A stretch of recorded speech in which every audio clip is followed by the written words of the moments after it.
What's going on, everybody? Welcome back to the Lean and Lionhearted podcast. I'm your host, AJ Quimson, IFBB Pro, and I'm here with my friend, Rom, owner of Rom Rehab, physical therapy. Out here in Orange County. So today, I'm just going to dive in a little bit about something a little different, a different avenue of fitness that's also equally important, which is recovery. Yes. But before we get into that, how did you get into being a physical therapist and doing lymphatic work? So the short version is that I used to be a firefighter, but because of some medical complications, I had to put that aside. And I was really drawn to helping people. And my mom always told me that I always had a gift with my hands. And so I wanted to still use that. And she suggested physical therapy. And I had no idea what that was. I mean, I see it. My mom told me how they just walk patients in the hospital. And I was like, really? That's it? And so the more I looked into it, the more it intrigued me of how this profession helps people in so many ways, just from the hospital work, from the outpatient, from the strengthening and just rebuilding, how to be more functional or get back to what you usually do in your daily lives. So I went back to school, did the prereqs, went to grad school. How long did that take?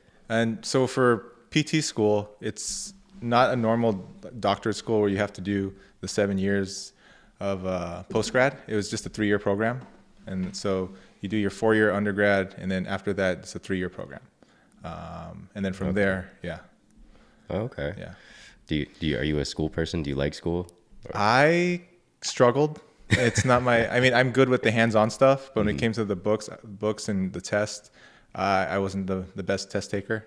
Oh. Yeah. My friends, they're super book smart, really good test takers, can A, B, C, D. They know which one to pick out of all of them. They call because they called it in PT school, instead of saying multiple choice, we called it multiple guess, and say which, because all of them sounded right, but we just had to guess which one was the best sounding answer. Okay. Yeah. So the tests for PT, are you trying to figure out a situation and trying to kind of diagnose and treat, or is it kind of just book questions? So they have like different levels. They do have the book questions where you just do where does the pec major insert? What's the innervation? What's the action? And then they take it a step further and they say, okay, you have this patient that comes in complaining of, raising their hand above their head. Like what do you think the diagnosis is? And then they give you a list of symptoms, and then they say, okay, what do you think it is? Oh, okay. Kind of approach. Oh, okay. Got it. And you're not a good test taker? I mean, you get to see that. Well, when I took the boards, I actually took a test prep program. And so they teach you how to take tests. And so it's sticking to that program. Like what you do when you want the results, you just stick to the program and you got to trust the process.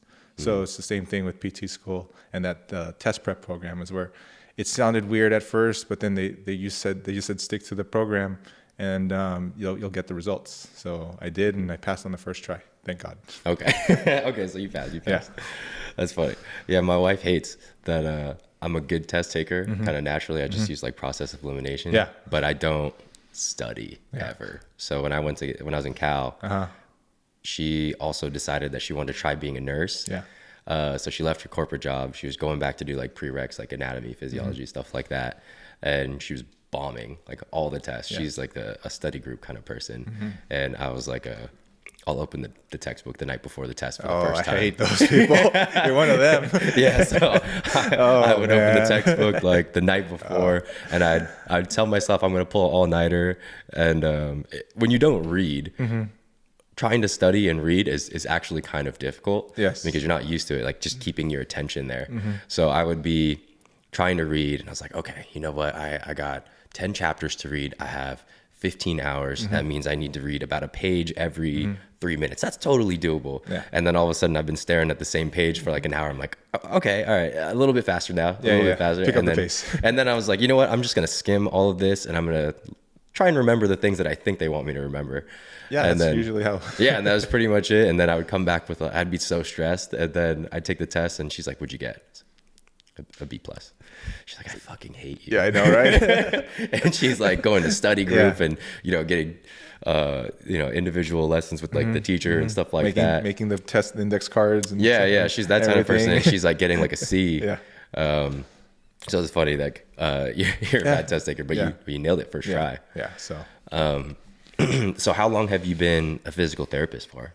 so I mean, I'm in the physical therapy field since 2013, so almost 10 years now. And then I got my doctorate in 2019. So yeah, from there, I kind of just found what I was doing now after, like, during COVID. It just all happened during COVID. Okay. So how tell us the story. How did that happen? Okay. So when I graduated from PT school in 2019, I started doing home health physical therapy. So going to people's houses after they were admitted to the hospital, just making sure they're safe at home. And then from there, one of my buddies, who's a PT assistant, said that they had an opening at his hospital. And so I was like, I went to go check it out. He's like, it's super chill. You don't have to worry. I'm like, okay. So I went, had a good vibe with my coworkers. So I was there. But then I was just missing something. There was something more that I wanted that I wasn't really getting with the work I had. And so I went on job websites, went on LinkedIn, offer. That's a different kind of work. The different one, yeah. So LinkedIn, Monster Jobs, just those kind of job websites. And I was seeing the same jobs over and over. Mm-hmm. And so I was like, I'm going to just check Craigslist. Because back in college, I would check Craigslist for like random jobs, yeah, or like yeah. security Side or quests. stuff like that. So I went to Craigslist, and I just typed in physical therapist, LA OC area, and so the place I found was looking for a physical therapist that did lymphatic work, and so but there wasn't really anything to standard. I had to do a little more research, and I went to the website. And I found the contact us page. So I contacted them and told them, I pretty much said, I'm a physical therapist. What do you need from me? Yeah. And so they got back to me the next day asking for a phone interview. So I did. And I mean, I was saying all the right things. And she asked me, can you come down to San Clemente for an interview? And at that time, I had no idea where San Clemente was. And then I was like, where is this place? And she's like, yeah. I was like, let's do Friday. And then, so we scheduled for Friday, but then she started talking to me more. And then at the end of that conversation, that part 2 conversation, she said, can you come by tonight for an interview? Oh. And I was like, sure, I guess. And I mean, so I was like, okay, it was probably like 6:00 already. So I mapped out how far it was, and it said like 40 minutes. That was during COVID, so there was no traffic. So I was like, okay, let's do 7:30. So I was able to like shower, print out a resume, look pretty, drive down. And so I got there, and I mean, she was super welcoming, like, oh, hell, welcome. But then it's crazy because in the name of the technique is Mizokami Advanced Circulatory Sports and Lymphatic. And so in my head, I was thinking Mizokami.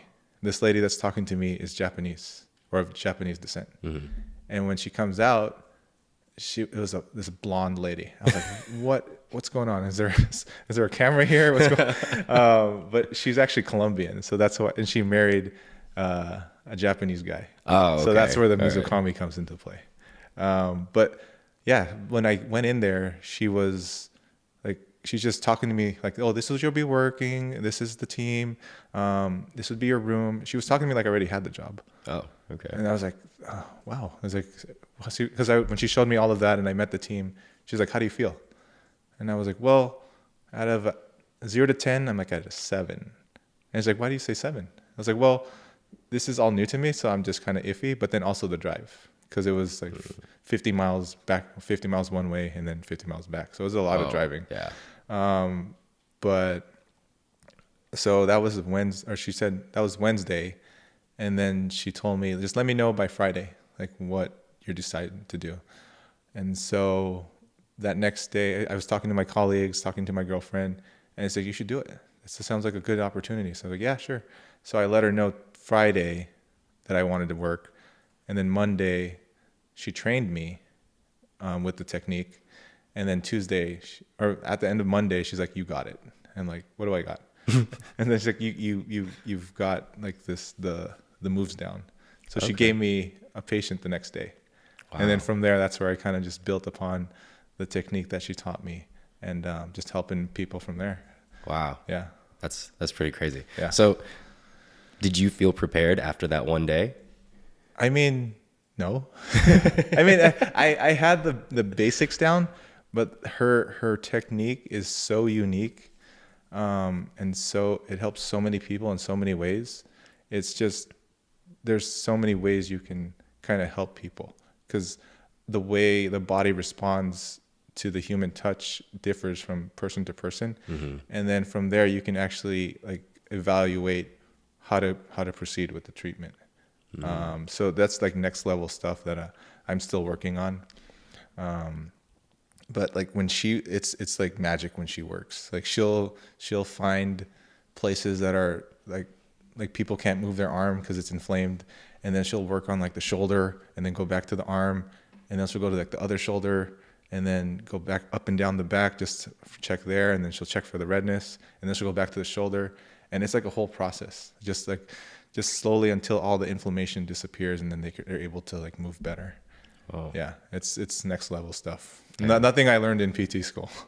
Yeah. Okay, so you didn't learn anything about. Did you learn anything about the lymphatic system? And we did and that kind of work. Yeah, we did. I mean, there were some courses or classes that we did, but it was very brief. Okay. It was like, here it is, know it, let's move on, kind of thing. Okay. Never like a deep dive into. I mean, we did have a elective course, and that was more like that deep dive in how to help with the inflammation. Mm-hmm. Like because with lymphedema, like swelling of usually it's the lower extremities or the legs. Mm-hmm. There's like wrapping techniques that you can do to help kind of with different pressure gradients to help kind of push the fluid up and back to the torso to help with getting that swelling down in the legs. That's like the compression sock. Mm-hmm. Yeah, correct. Oh, okay. Mm-hmm. Yeah, that's cool. So, were you like super interested in the lymphatic system, or was this more like a thing that happened because of opportunity? It's funny because I went to a conference when I was in PT school, and in the conference they have the expo hall with all the vendors and stuff. And so at that time I had a bunch of business cards, and so I would put my business card into the fish bowls, and that you get the free stuff, whatever they're selling or prizes. And then one of the prizes I won actually was for a lymphedema management course. So that was like way back, and I had when I won that, it was like $2,000 off their course, which I didn't use because I was like, okay, whatever. When am I ever going to use it? Yeah. So fast forward, when I found this, I was like, oh wow, it actually came back to tell me, it's like, you're going to do it. So yeah, but because even in school, they didn't really show the importance of the lymphatic system. Okay. Because when we would diagnose people, it was either like the joint, the muscle, or the ligament, and it was like, or tendon, and then like those were like the few areas, mostly the areas where we would focus on. And then as I got into PT school, I learned more about the fascia, and I was like, okay, maybe that's the culprit when people are in pain, when they're restricted in movement. And then I got here, and then it's like the lymphatic system is in charge of all of that, because the inflammation that we feel is because the lymphatic system is sluggish, or is not working properly. So we get that inflammation, and we get the pain, and we get the limited movement in whatever area that's affected. So it's just treating the body from a different angle to help the overall picture. Okay. So the lymphatic system is kind of like the oil that runs through your car, and there's certain places where it just gets like stuck and built up, or how would you? It's more, so with the lymphatic system, it runs with the blood vessels. Mm. So it's called the interstitial fluid and the lymph fluid. It kind of goes back and forth from the blood vessels, and it takes the cells and kind of, it's part of the immune system. So that's why when we get sick, we get swollen. That's why they check for right here in the neck, because they check for the tonsils or to to see if it's swollen, because that's the lymph nodes that are working overtime to fight off the infection. So there's different reasons why or different jobs for the lymphatic system. One is for for fighting off infection, so the immune response, and then the other one is for hormones. So like the thyroid, the adrenals, those are a couple that help when we need it to work. It kind of sends those hormones through via the lymphatic system to get to the sites that need the response. Okay, so what exactly does what was your technique called again? Like it's MACSL. That's the technique I learned. It's Maxell. That's the way that's pronounced. It's a combination of light and medium pressure. I like to explain the technique. It's when you get to the bottom of a toothpaste tube and you kind of have to work it up to the top. So that's what the technique does. It kind of helps move the circulation along to help like reset the body, like hitting a reset button. And then you can see the results that come out of the body through the towel that we lay on the table just to see, or just that we put on the table, kind of thing. But you got your first session today. How'd you feel after it? Yeah, I mean, it was very different. I've had all kinds of different body work before. You know, I've had Marie do body work on me. The hard cupping, the silicone cups, ART, Graston. This is one of the least uncomfortable. So there wasn't really a time where it was like extremely painful, except for my calves, but my calves were always pretty tight. But yeah, I mean, if we weren't talking, I probably would have fell asleep. That's what normally people do. They fall asleep. Just because that's more the they have the fight or flight, the sympathetic versus parasympathetic. So with this technique, it helps bring you down to the more parasympathetic, that rest and digest. So that's why you were feeling like you were falling asleep. Yeah. That's pretty good for people that are very stressed out. Yes, I know a couple. But yeah, no, I think it was pretty good. Like it wasn't ever overly uncomfortable, but at the same time, it also felt like it was going to do something. You know, because I've also had massages where it's just somebody rubbing your back with their hand. I'm like that's cool and all, I guess, but I don't really think that I'm going to feel any better after this, other than maybe relaxed. Right. So it was kind of like a twofer, without being overly uncomfortable. Right. I've recently had some very painful body work. And that was no fun. I mean, because that's the thing that I had to learn, is that you don't always have to go deep to get the results. Because I mean, I have heavy hands, but like when I have my patient that's like a 60-year-old lady and she can't really handle, she's and $120, and you can't really go that deep on her.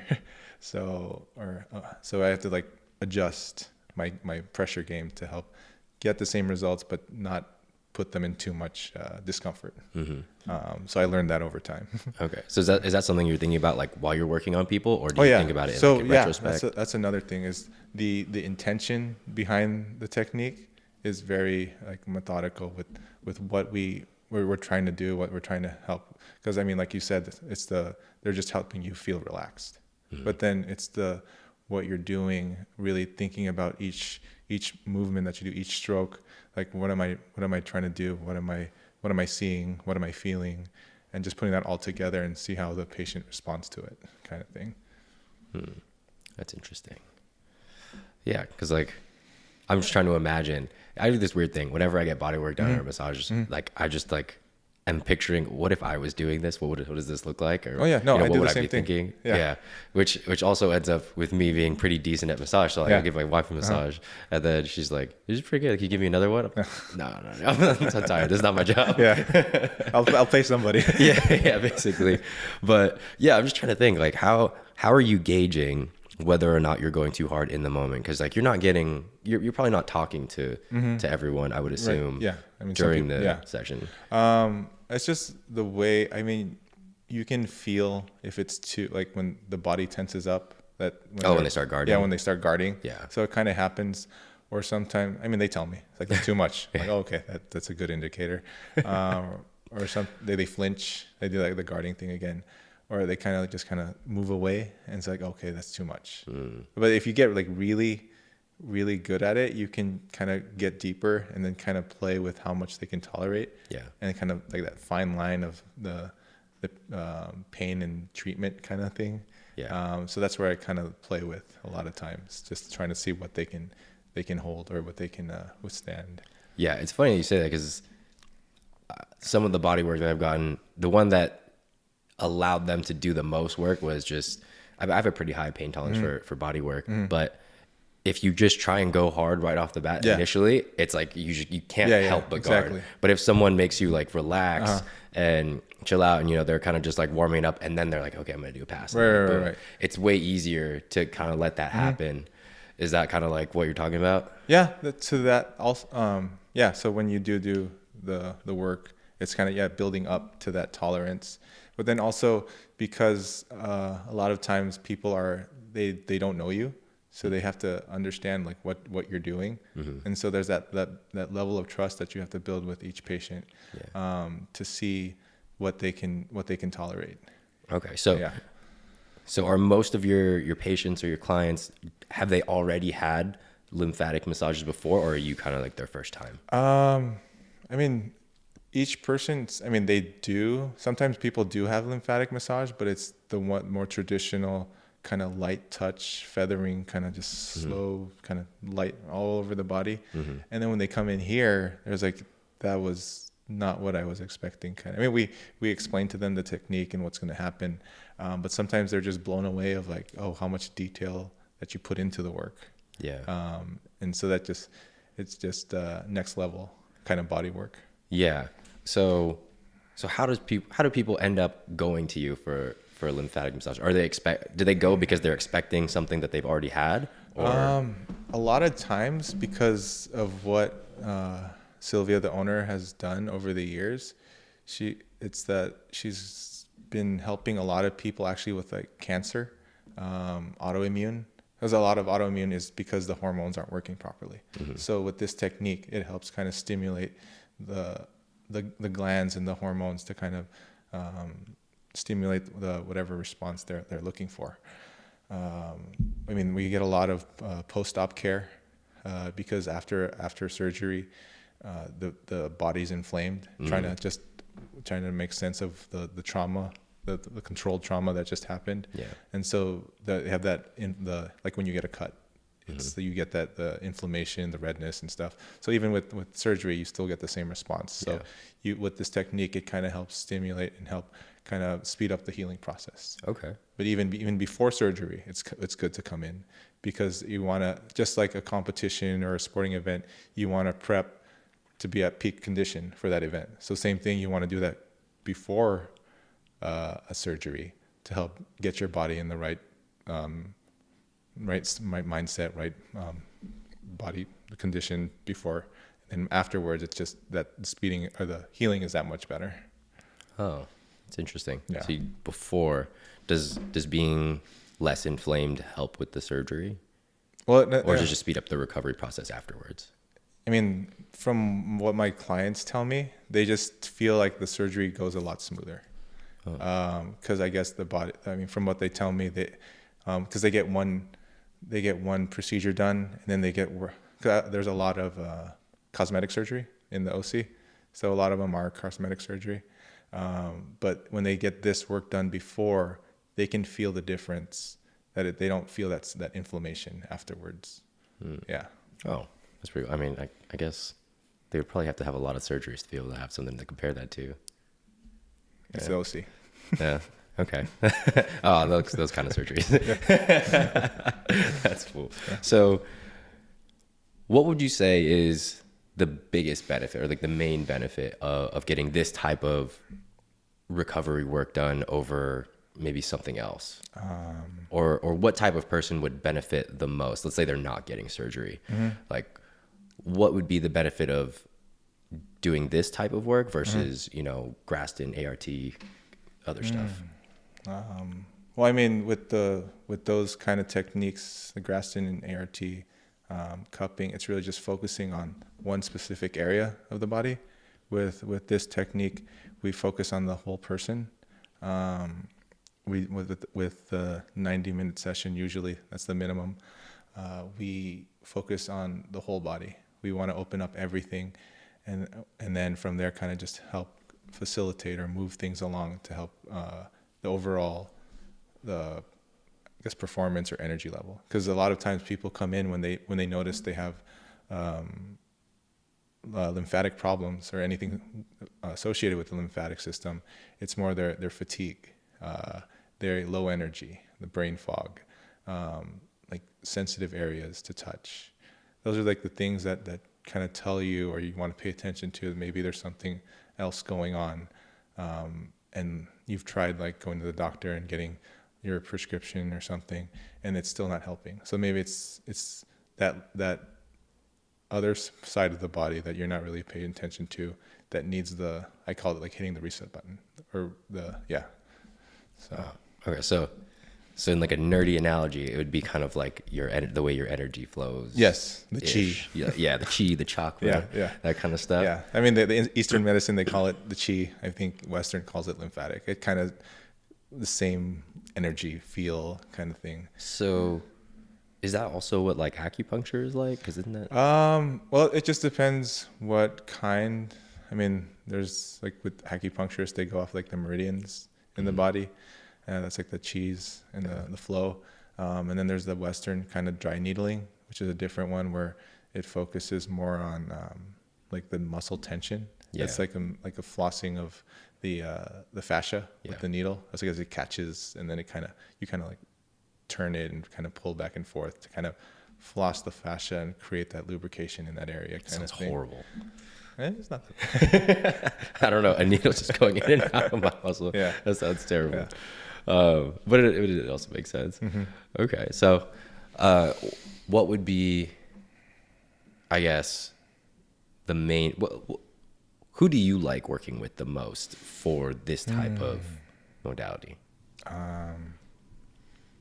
Who do I like working on the most? I mean, the ones that know their body, that have an understanding of like something is off, because it just makes it that more, their body responds that much more. Just because they know? Well, yeah, because sometimes, I mean, it's all, I mean, it goes back to like the mindset. Mm-hmm. Like if you say you're in pain, then you're going to be in pain. Or if you say like, oh, this is not going to work, then you won't get the full benefits. So you kind of have to be in that right mindset. It's like, I want to, like a lot of people are different stages in their healing journey, and they find this because they've tried everything else, and they're trying to look for something to get relief. So just those people that are willing to kind of take that different approach to their healing journey. And it's more like, I guess, the holistic kind of alternative medicine kind of thing. Yeah. So there's a lot of stuff that goes on there, but that's another topic. Okay. So I'm curious, like, what is one of the craziest or biggest kind of, I don't want to say transformations, but so what's one of like the biggest, I don't know, transformations or results that you've seen, or maybe like, because the drainage thing happens. Like, what's one of the craziest things? I mean, I have multiple stories. There's one where this mom brought in their kid because there's a condition where there's a hole in the side of the ear, and it drains. Oh. And so her son had that, and he's gone in multiple times, but this time he had to go under anesthesia to get the surgery. And so she came in and told me like her son was different. Like she was like tired and just felt off. And so I worked on him, and it was like an hour session. And afterwards she like noticed the energy level just like spiked, and it was like night and day with the different energy level that he was having. So he like walked in like a zombie, and then when he got off the table, he was like bright-eyed, bushy-tailed kind of thing. That's one. Let's see. Was there like a lot of drainage on the towel? For him, I don't remember his towel. It's just sometimes it depends on the person, like with the drainage versus how they respond. Because sometimes they don't drain a lot, but they feel so much better, and it takes time for their body to actually feel the effects of the technique. Yeah. I mean, I've had one where she has lupus, and she was on her meds and got super bloated, and she can feel the swelling around her belly. And so I worked on her one time, and then she came back 2 days later, and in that time, I saw 48 hours ish, she lost 5 pounds of water weight. Wow. She told me that after I worked on her, she was going to the bathroom and just peeing so much, and she just all that water weight was just coming out, and she knew that it was just stuck, and so she got it out, and she was again night and day with the energy levels. It's crazy how that happens. Yeah, that's super interesting. Yeah, water retention is like a funny thing. Yeah. It's like a big thing in bodybuilding. Yeah. Because you have to be able to Suck dry it out, out, basically get the water out, but not too much out of the muscles so you can Right. still stay full Yeah. and stuff like that. And it also just visually, I mean, you can kind of feel it, but like visually, especially when the leaner you get, Right. the more you notice when you're like holding water Yeah. and your body's stressed out. And a lot of times it's when you don't go to the bathroom Right. regularly. So that's pretty interesting. Yeah. Obviously way different than having lupus. Right. different intentions. Yeah. But that's pretty crazy. So I noticed that you're definitely a bit of a nerd for this, just because, and you're very invested because you showed me this photo album Yes, I did. of towels. Yes. And in the same way that I can look at one of my clients' body parts without their face and I know exactly who it is. You were like looking at towels with like markings on it. You're like, oh, this guy. Like, you know, the whole backstory on that. So like, is this what you see yourself doing long term, or are you trying to build on this and create your own technique, or what's your goal moving forward? I mean, the goal is just to help as many people as possible. I mean, right now I'm trying to do my own thing and expanding on just helping more people. I mean, the technique I learned, I like to think of it like my martial arts. So the owner, she's my sensei kind of thing. And so I kind of took her technique and learned the moves.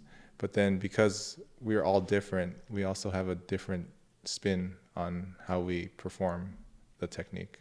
So that's like the biggest thing I've learned over time is, I mean, there are the basic, like even what basketball or whatever. I mean, you know how to dribble a ball, but then everybody, so you know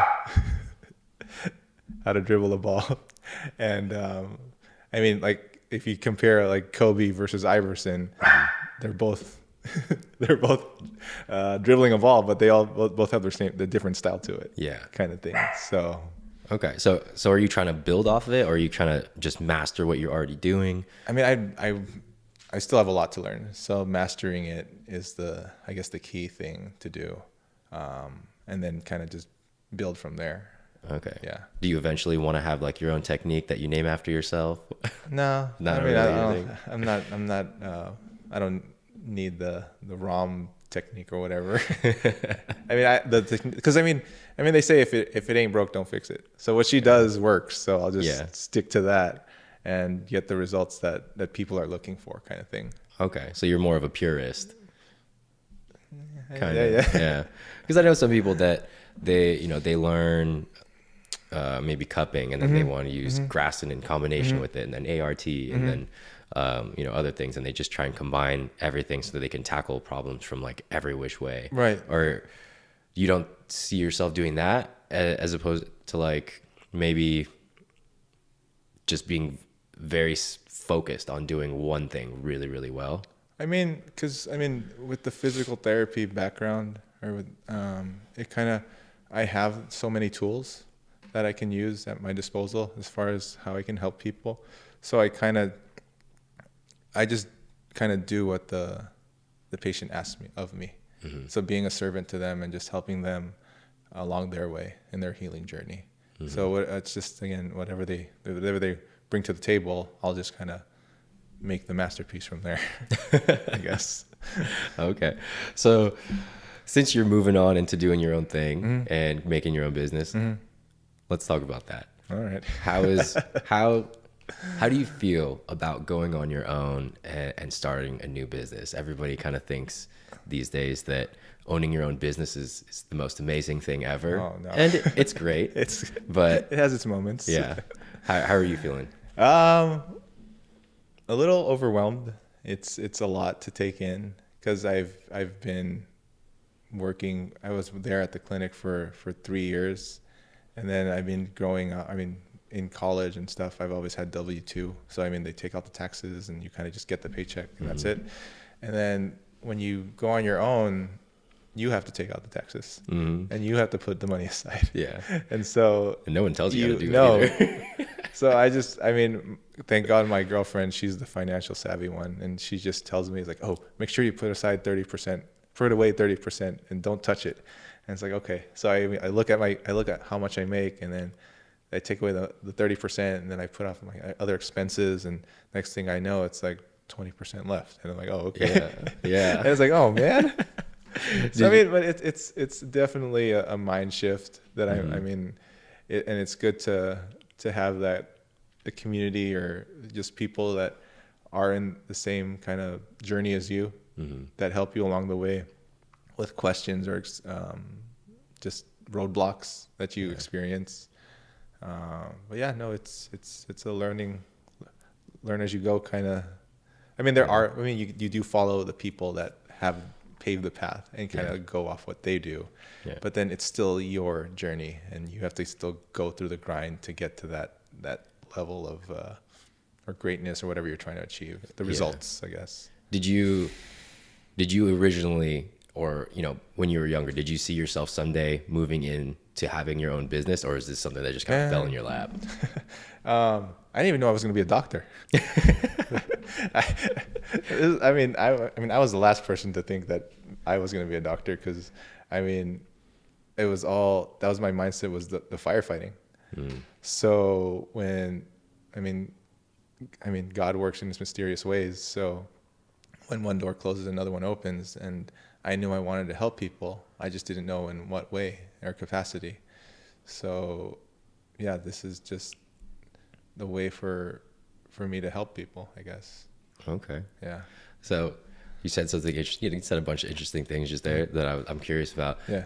So I tend to ask people this question: do you believe in fate or destiny or coincidences? I mean, it's weird because there's like a combination of both of it. I mean, it looks like coincidence, but then in the grand scheme of things, God has a plan for us. I believe that God has a plan for us, and sometimes we veer off that path and kind of do our own thing, but then he puts those kind of detours to come back to the path. Because I mean, because even with grad school, I was struggling, and I actually what was supposed to take a 3-year program ended up being 4. So been there. Yeah. So a very expensive mistake. And so, I mean, but then it's because if I would have graduated in 3 years, I wouldn't have met my girlfriend that I'm out with right now, because she was the one that helped me when I got back into the program, and then it kind of, our friendship kind of developed from there. But then if I would have just stayed on track, I wouldn't have met her, kind of thing. So it's hard to. It's not. Is it coincidence? I don't know. See, I think hard all the time, because usually if you believe in like fate or destiny, you believe in some sort of higher power. Yeah. But if I was to play devil's advocate, I could also just be like, well, I could connect the dots in retrospect just because, but that doesn't mean it was supposed to happen that way. And so it's always like this weird conversation. Yeah. And it really relies on the idea of faith. Right. Which is another thing that you said, and there's another thing I want to ask you about. So you said you believe in God. Are you religious? Do you just have a relationship with God? I am on and off with my relationship with him. I mean, growing up, I was raised Catholic. I taught confirmation class, and then, I mean, life happens, and then you go on your own, and your parents aren't there, and you don't go to church, and I mean, it's still there. I still believe, I still pray, but it's up and down. I mean, right now, working with the coach I'm with and the group I'm with, they kind of sparked it back into my life, just that relationship, and just it's good to have that spark back in my life. So yeah, I mean, it's just up and down. I mean, right now it's high, so I'm trying to keep it there. Yeah, that's funny. I have a pretty similar story. Yeah. Growing up, I was raised Catholic too, and it's not a huge fan of it, to be honest. It's a big turn off for me. Stand up, sit down. Yeah, and they're just reading from a book that I can't understand. Yeah. Being in a Catholic church is where I really learned how to not pay attention to stuff. I used to have an amazing attention span. Like, I could multitask better than anybody. I remember when I was in kindergarten, growing up, I was always the person that got in trouble for talking too much. I was like overly outgoing and talkative. And from talking to this kid, we're in line, and then my teacher goes, "What did I just say?" And then I repeated everything that she said back to her. And I was still talking to that kid. And she was like, "Well, all right, but you still can't talk because he might not be able to understand." And I was like, "Why? What's the big deal? I got it." Yeah. And yeah, in church is when I really learned how to zone out, because I was like, "See, this is boring. Yeah. This is boring." And I was even an altar server just to pass the time, because I had to go to church. I was like, at least I'm like doing something, Yeah. I'm gonna be honest, there's a couple times I fell asleep up there. But more recently, my bodybuilding coach, Ariel, he is very into his faith and God. And so I always heard him talk about it, but he didn't talk about it in a way where I was like, "Man, that's annoying," when you hear It's like little drops. Yeah. Oh, okay. Yeah, but it's not like overly pushy, like when you hear like a vegan, yeah. like vegans, and they're like, "Bro, you're eating animals." And like, yeah, it's awesome. Like, I don't know, there's a joke that goes, "How do you know someone's vegan?" Yeah. So you don't, they tell you. Yeah, exactly. But he did it in a very like subtle way, where he's just like, he's very into it and stuff like that. And I just thought that him and my other friend, Billy, he goes by Will now, but they've always been very into it. And so I always looked at it and I was like, man, I feel like they get some kind of peace from it that I just don't have. And so recently I just started doing this. Well, when I lived in Austin, Billy lived there too. He moved there too, and he brought me to one of his churches. And I had no idea what a non-denominational church was. Have you ever been to one? Yeah. Maybe, I don't know. No. Yeah. Well, it's very different. It's like, I don't know if you've ever seen that guy, Stephen Furtick. It's kind of like one of those where it's like more of like a production concert type thing. But yeah, I went there and I was like, oh man, this is way different. Like they're not just reading random passages out of the Bible and standing up and sitting down. I mean, they were standing up and sitting down, but there was like, it was like a musical production, but also they put it in kind of layman's terms, something that I could understand. Right. And I was like, oh, okay, this is not bad. I could listen to this. And so I got a 35-day devotional from them, which is just like read the Bible. Yeah. I'm on like day 8. I have not done it every day, but but I'm on like day 8 now. Yeah. So I just thought that was interesting. No, yeah, it's crazy. Again, is this coincidence that we're talking about this? Yeah. Or is it God's plan of just bringing us together and talking about our faith? Yeah. See, that's why it's always interesting. I'm like, well, I can always connect the dots, one way or another. But I have too many examples of fate or destiny happening that I think for it to be coincidence. Like just meeting my wife, 12 major things had to have happened in a row in order for me to have been here to meet her, because I'm from NorCal, she's from SoCal. I would have never met her. Right. I didn't even know who she was. Right. So yeah, I think it's interesting. Yeah. You talked about having you just recently got with a coach. Yes. Right. To build your business. Correct. Why do you think you wanted to go get a coach? Why didn't you want to figure it out on your own? Oh man. because it's good to have some. I mean, I actually found him on Instagram. Shout out to Jesse Ewell. Habit-based lifestyle. Is he a coach specifically for like PTs? No, he had his own brick and mortar gym. Yeah, he had a gym, and then he sold it, and then he was helping more people kind of do the same thing, of kind of just with the business side. What's his name?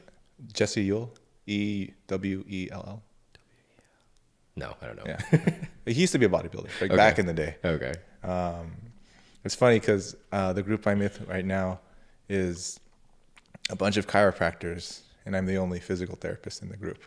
So, like, chiropractors have an amazing business model. PTs not so much. Yeah. So just having that community of just like-minded people that want to grow their business, but don't have the system to do it. Because he's really big on creating that consistency, creating those habits, having those routines, and getting the results and that way. And because that's how I met him, is I followed him on Instagram, and then he was just posting about how his client made, I don't know, like $10,000 in a week or something. I'm like, I want to do that. And this is like when I was kind of transitioning from do my own thing. So I was like, I need some direction. So a lot of his concepts and ideas were just kind of building that habits, building those consistency to kind of spill over into the other aspects of your life and kind of build from there. Yeah. It's funny because when you think about business before you're actually in business, you think it's just all these tactical things that you don't know, and it ends up being a lot of really boring things that you have to just be able to do very consistently, which is very similar to bodybuilding, because bodybuilding is slow and it's monotonous, and you just do the same thing day in and day out, and the results come from consistency, not from, I worked extra hard in the gym this day. And it's kind of, business is kind of the same thing. So how long have you been working with them? Since, was it mid-September?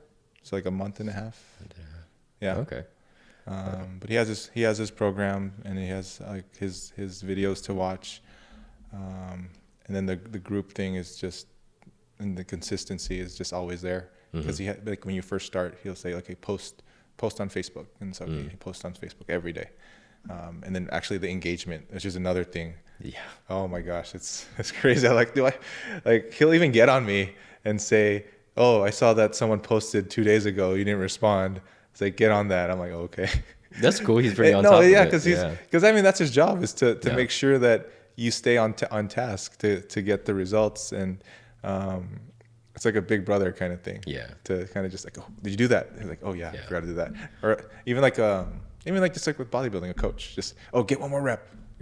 Go check that out. Or go post on social media, make your reel. Because I remember one time I went to his office, and he was saying, like, for the Instagram, you have to pin your story to your top post. And so it's like, you haven't done it yet. I was like, no, I haven't. And so we talked it out on the whiteboard, and then he's, okay, we're gonna record it right now. I mean, like, right now? Right now? He's like, yeah. And I was like, okay, fine. And so he kind of just pushed me into it, and I was like, okay. And he's like, no, you can't have that. Let's just do 20 push-ups before we get there. I was like, get your energy, get upbeat, and then do it. And I was like, okay, fine. And so I busted out 20 push-ups. I was like, okay. When you're preparing for a match or a fight or whatever competition, you gotta get hyped up. So that's what he kind of did with that. And it's like, okay, fine, let's do it. Yeah. Making content for social media, it's such a weird thing. Like, you know everything in your head, everything that you would want to say. Yeah, exactly. And you start to trip yourself up because you want to say it perfect, or in the smoothest, fastest way. Exactly. And then all of a sudden, the second the camera turns on and you stare at it, you're like, or you can't even say a word. Food is nice. I know what to say. Yeah. Or then the next thing is, like, if you put something, like, if you have like a script to follow, and then you watch the eyes track, and it's like, no, I have to, like, I've been using CapCut a lot. And then so it makes it easier. I'll just break it up. So I'll do like a little statement, take a break, reset. Little statement, take a break, and kind of do it like that. And it's a lot smoother. I've learned kind of that process is a lot easier than going like 10 minutes straight. Yeah. I've tried doing both. Like I've scripted out the entire video. Obviously, when you read it, you could see the eyes move a little bit. Yeah. And also, if I've tried using like a teleprompter app on top of my camera, and you can see that you could just tell I'm not looking at the camera, and it's just like, that's so dumb. Yeah. And then I also tried, because I wanted to sound like a certain way, which is just the perfectionist in me. Yeah. But I'll write out the script and I'll just try and remember the whole line. And I don't know about you, but when I'm talking on camera, my mouth like does not work, and I just start like stuttering and tripping over my words, and I get so frustrated. And you're trying to remember an entire line. Sometimes you're like, I didn't say this one word. It's the one word that you get to that spot and you just trip or you forget it. Yeah. And then I was like, man, that's so dumb. I gotta do it over again. Yeah. And then I was like, how did I say that again? Yeah. So what's your main platform that you're trying to reach people or educate people? Facebook and Instagram. Both. That's because I was like, man, when I got with Jesse, he's like, Facebook's dead. I was like, nobody uses Facebook. I was like, no, people use Facebook. And then I was like, oh yeah, people do use Facebook still. Yeah, well, it's funny because there's a lot of things about social media that you would never think unless you own a business and you're trying to grow it, and you're looking for the demographic that you're looking for. Yeah. And it's like, people will tell you that TikTok is the fastest place that you can grow, which is true if you're good at making those videos. Yeah. But at the same time, a lot of it is kids on there, and they might not be the best people to watch you. But Facebook is a much older demographic. Exactly. Closer to our generation. Exactly. And so those might be the people that you're looking for. Yeah, so like, yeah. have you seen a difference between like Facebook and Instagram, or have you even tried TikTok? No, I don't touch that. I don't touch TikTok. I mean, I kind of see the why people are so I'm scared of TikTok. to it. I mean, even I go on YouTube and they have the shorts, and I'll click like one short, and then I was like, oh, that's cool, and then I'll go, what's this? Yeah. So I kind of see that with TikTok, just that's all you get is like little hits of dopamine, and then go to the next one. What's the craziest part? I mean, TikTok, I'm scared of TikTok. I don't like to scroll on it because it has for sure the best algorithm of just showing you things that are pretty interesting. And you're just like, what the hell is this? Like things that Instagram wouldn't show you, but it's somehow they know it's interesting to you, and you just get caught watching this cat video. Yeah, cat video. Or one time I saw cleaning page. This guy's just like cleaning a rug. Yeah, I saw that. I was watching it at night. I was just like, oh my God, that's so dirty. Is he really going to do this? Yeah. And I just ended up watching this guy clean it for like 30 minutes. I was like, I clicked through it. I was like, okay, what's next? What's the next step? Yeah. Well, I'm just like, I'll watch one video. I'm like, what else is he cleaning? You know? Or like the car washer guys. I'm like, I've never seen anybody use a brush in like the cup holder. Oh, I like that. Yeah. I'm scared of TikTok. Yeah. But no, it's crazy what people are attracted to nowadays on social media. Yeah. I mean, I'm trying to do like the AMSR. Oh, that? Yeah. So I'm doing that, trying to do that and incorporate that into my content and seeing how that works with my audience. Oh man, I don't know. That's kind of weird with massage. Well, I mean, they're out there but then I was looking, and like usually it's more like ladies with their long nails, and they're kind of like this. Yeah. There's a lot of that on TikTok too. So I was like, I don't need to grow my nails. Yeah. That's weird. I didn't know what ASMR was before. And I remember I saw like some video. It was just like someone getting like a head massage. Yeah. And I was like really tired. And I was like, I just watched it and I was like, damn, I wish that was me right now. Yeah. Well, because sometimes you see them, and then it's more for relaxing and falling asleep. Yeah. And it's weird because, and then there's some that make fun of it, and they make their own noises. It gets down deep in that rabbit hole. Yeah, some people they way overdo it with the sounds they're making. Yeah. So I'm gonna see how that works out. Okay. Just side project. Have you thought about doing like a YouTube channel? Not really. I mean, I'm just making the reels is work for me. Yeah.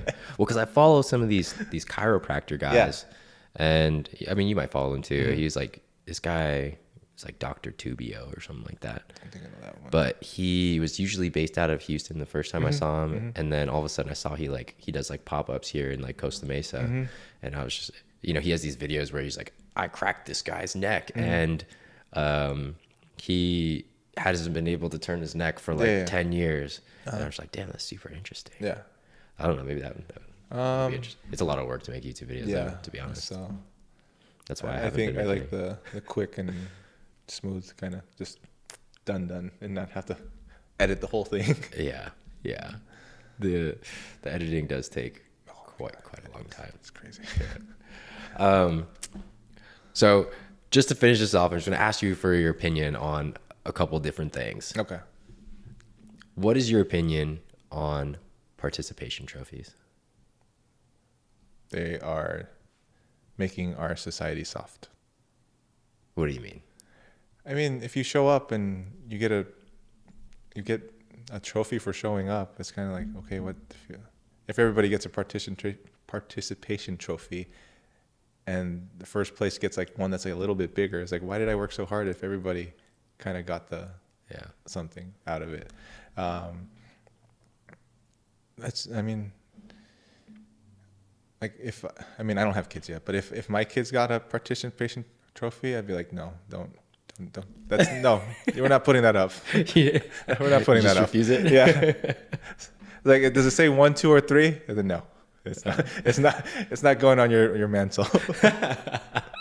That's funny. Or a ribbon. I guess a ribbon's fine, but like if they get actual trophy for showing up, yeah, it is like 90% is just showing up, but it's also the work that you put into it to make yourself succeed, kind of thing, or excel.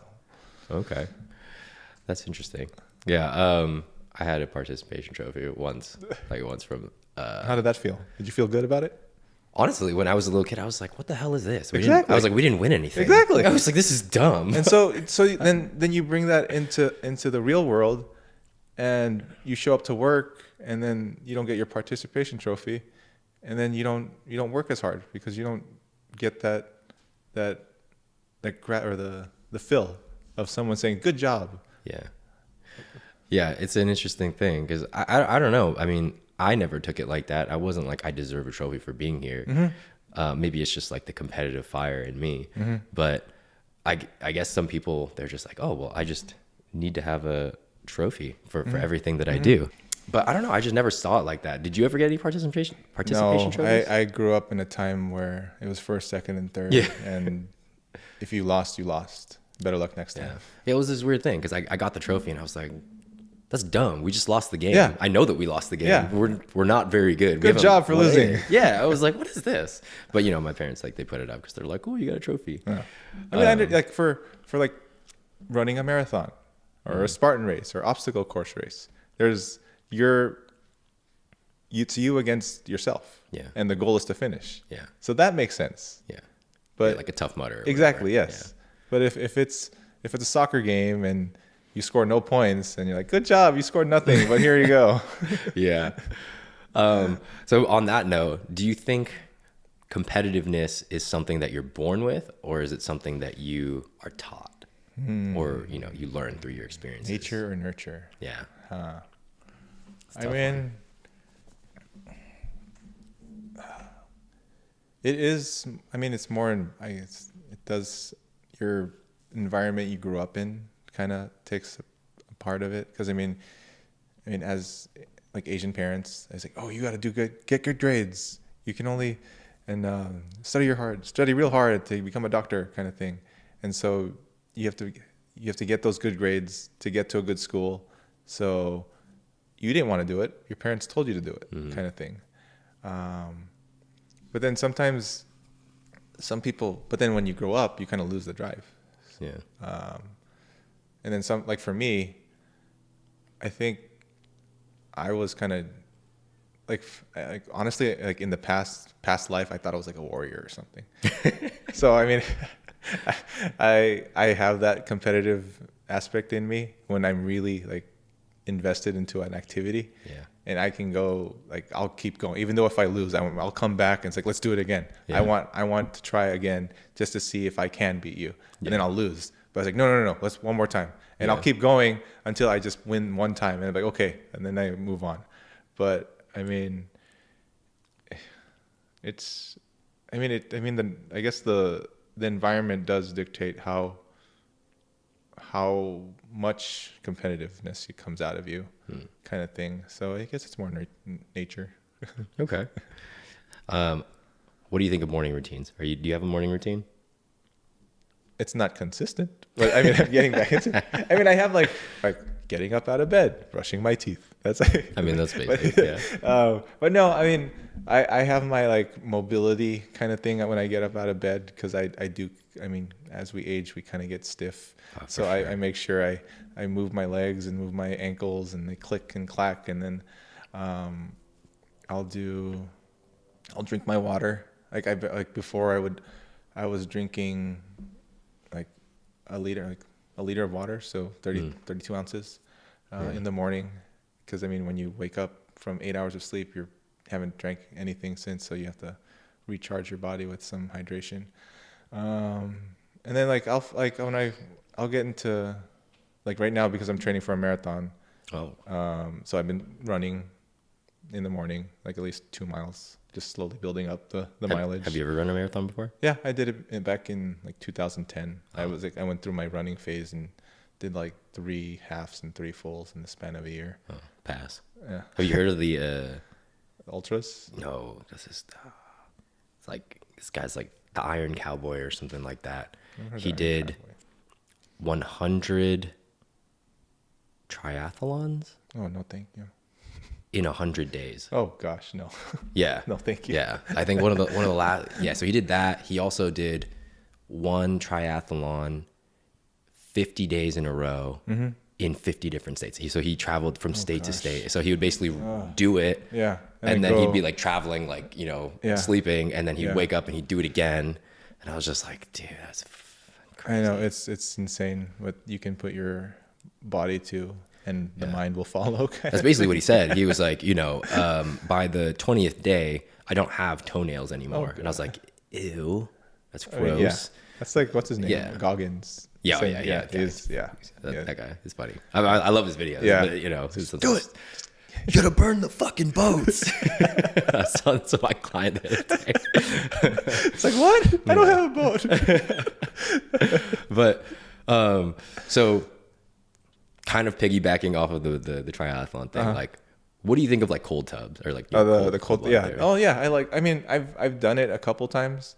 I kind of learned from what's his name? Wim Hof. Yeah, the Iceman. Do you do the breathwork thing? Yeah, I during COVID I had nothing to do, so I just laid there breathing, which is crazy, because I mean, that's another topic for another day with just the breath work. But the cold plunge, it's a good routine. I mean, I did the cold showers. I didn't have a tub. Showers are terrible. Yeah, it's the worst. Which is worse than a tub, because you're like only exposing one part of your body to cold, and then the other one's feeling fine, and then you have to rotate and get the ice or the cold exposure. But no, it does help. It does help with mental clarity. I do, like, when in like the Tough Mudders and those obstacle course races, they do have like ice plunges in there. So it does suck when you're in it, but when the second you get out, you're like a boost of energy. Yeah. And it's like, it just feels so amazing. Like, I was running right after when I got out. Hold on, that was me. Yeah. But I mean, it's definitely a plus to add to your routine if you do have the resources and the space to do it. Do you think it's helpful in like the recovery sense, or more of just the mental aspect? There is a recovery component to it. I mean, that's why I kind of, actually, when I did my marathons, that's right after a marathon, they say to do a ice plunge, or not ice plunge, but ice the lower body, because that helps get the blood circulation back from the legs. So there is a recovery aspect to it. I mean, even when I worked in the athletic trainer office, they would have the ice tubs after practice. So there is that recovery aspect to it. It just depends on what activities or what sports you're playing in. Yeah. I mean, just the specific areas, like for baseball players, they ice the shoulders. So Yeah. I tried doing the cold plunges in the pool out there when we moved here last winter, because the pool was like 50 degrees. So I was trying to do it then. And I more than anything, I think it's just good for like the mental clarity. Oh yeah. And you get like those endorphins, kind of like you just worked out. Yeah. But you know, when you get out, you're like, oh, this is awesome. Yeah. But in terms of like actually like recovery is like, it's so-so. It's not really good in terms of bodybuilding application. Oh yeah. It actually stunts muscle growth. Yeah. So because you want that blood flow to the muscle to help repair. Yeah. That makes sense. You want the inflammation. Yeah, exactly. Oh, gee, what was I gonna say? Oh yeah. So last couple questions. What are maybe your top 5 most common signs for people to realize, that they should look out for, to know that they should start looking into maybe getting some type of recovery work done? Like top 5 symptoms that you've seen. I guess the energy, like decreased energy and fatigue. That's one. Just the brain fog. That's another one. Let's see. The inflammation. I mean, when you feel puffy. So like after Korean barbecue. Yeah, that's. We should go sometime. That's 3. I don't know, what else do I? Oh, like just pain, like a constant ache that doesn't really have any rhyme or reason, and you like a lot of time. Oh, that's so. Like aches or pains that you're not normally feeling, but then you don't really have something that happened. Like it's just the muscle soreness, or just usually joints that are affected. And when you have that joint pain, that kind of just achy all day kind of feeling, it doesn't go away even though you try and do all the meds and ice and rubs and Tiger Balm. That's 4. Yeah. What's that? 5. That's a good question. I'm trying to think what my patients come in with. I mean, they just feel off, I think, is the biggest one. Like something isn't right. Like, yeah. Okay. Yeah. And then last question, what are some things that you highly recommend to do in terms of recovery on your own, like self-recovery, or in between sessions to kind of upkeep things and maintain? Is it like stretching? Yeah, so mobility work is good. Just the more dynamic stretching kind of routines. Let's see, there's if you have the resources like infrared sauna and the cold plunge, like contrast therapy, kind of helps pump the muscles to help with recovery. Let's say if you're on a budget, I think a Theragun, a massage cane. Okay, that's a good one. Also cheap. Yes, some collagen. Yeah, collagen is a big one. That helps with recovery. And then what I do, I think that's a good amount. And then sleep.